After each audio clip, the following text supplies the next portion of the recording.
আচ্ছা, এখনকার দিনে লিপস্টিক বলতে আমরা কি বুঝি?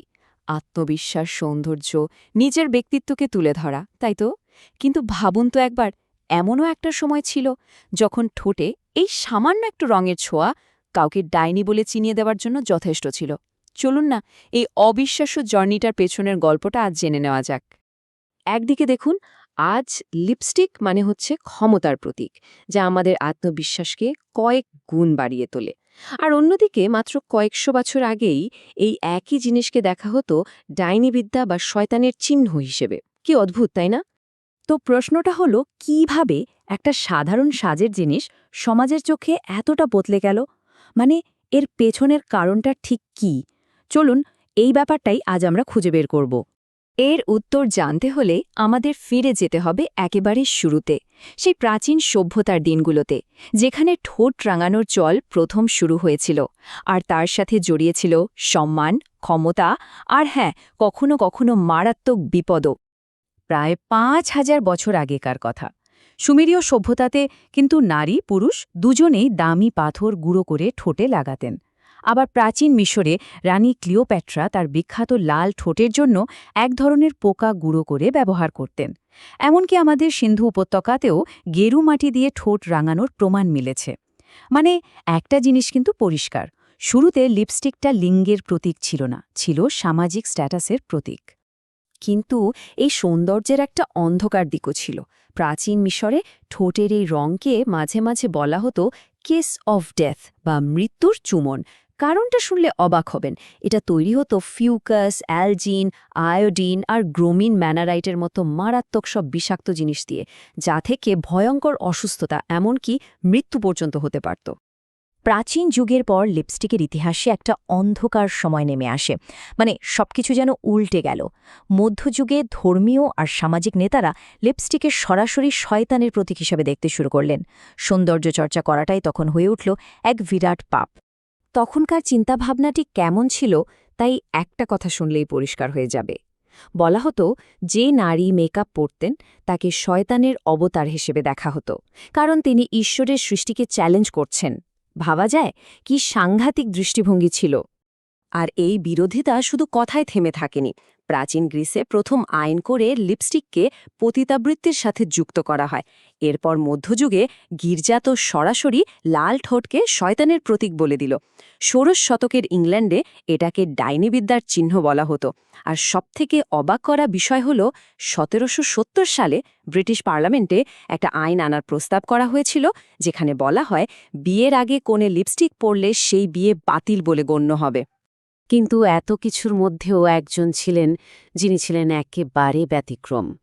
তিনি একজন রানী, যিনি এই সব নিয়মকে বুড়ো আঙুল দেখিয়েছিলেন এবং লিপস্টিককে আবার রাজকীয় সম্মান ফিরিয়ে দিয়েছিলেন। তিনি হলেন রানী প্রথম এলিজাবেথ। তার ওই বিখ্যাত লুকটার কথা ভাবুন, একদম সাদা ফ্যাকাশে মুখ আর তার ওপর টকটকে লাল ঠোঁট। তার কাছে লিপস্টিক ছিল ক্ষমতা আর আভিজাত্যের প্রতীক। আর রাতারাতি এই স্টাইল ইংল্যান্ডের অভিজাত মহলে জনপ্রিয় হয়ে গেল। এখানেই সমাজের অদ্ভুত নিয়মটা পরিষ্কার বোঝা যায়, তাই না? রানীর জন্য যেটা ছিল রাজকীয়তার চিহ্ন, তার সাধারণ প্রজাদের জন্য ঠিক সেই জিনিসটাই ছিল ডাইনি, অপবাদ পাওয়ার কারণ। একই জিনিস, কিন্তু কে ব্যবহার করছে তার উপর ভিত্তি করে এর অর্থটাই পুরো পাল্টে যেত। লিপস্টিকের গল্পটা এরপর আরও একটা নাটকীয় মোড় নেয়। শয়তানের প্রতীক আর রাজকীয়তার চিহ্ন হওয়ার পর এবার এটা হয়ে ওঠে বিদ্রোহের রং, নারীবাদী আন্দোলনের একটা শক্তিশালী ওয়ার পেইন্ট বা যুদ্ধ সাজ।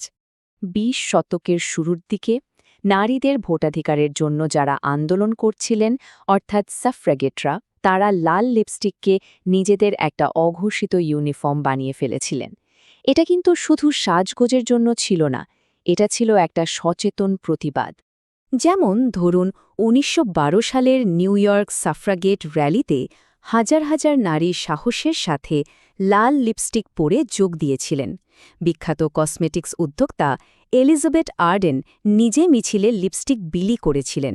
উদ্দেশ্যটা ছিল খুব পরিষ্কার, পুরুষদের চমকে দেওয়া এবং সমাজের নিয়মগুলোকে চ্যালেঞ্জ করা।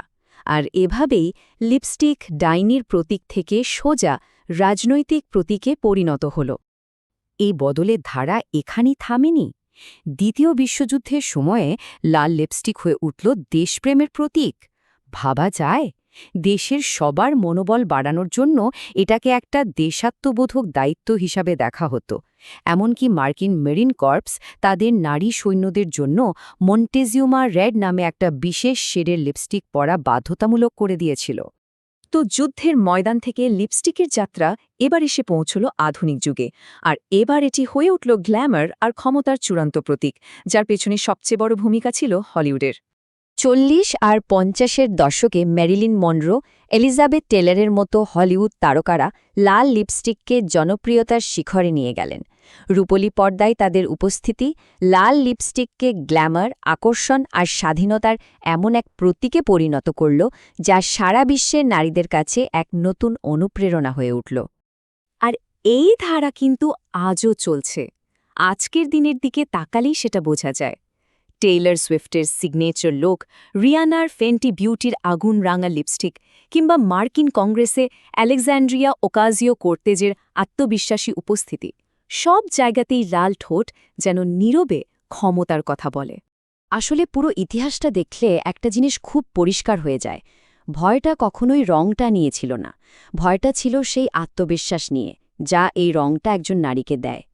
লাল লিপস্টিক সবার মনোযোগ আকর্ষণ করে, দৃষ্টি আকর্ষণ করে, অথচ ইতিহাস জুড়ে নারীদের ঠিক এর উল্টোটাই তো করতে শেখানো হয়েছিল। তাহলে শেষ করার আগে একটা প্রশ্ন রেখে যায়, আমাদের চারপাশে ছড়িয়ে থাকা আজকের দিনের আর কোন সাধারণ জিনিসের পেছনে এমন একটা অবাক করা, বিদ্রোহী আর শক্তিশালী ইতিহাস লুকিয়ে থাকতে পারে বলে মনে হয়? একটু ভাবলেই হয়তো এমন আরও অনেক দারুণ গল্প খুঁজে পাওয়া যাবে।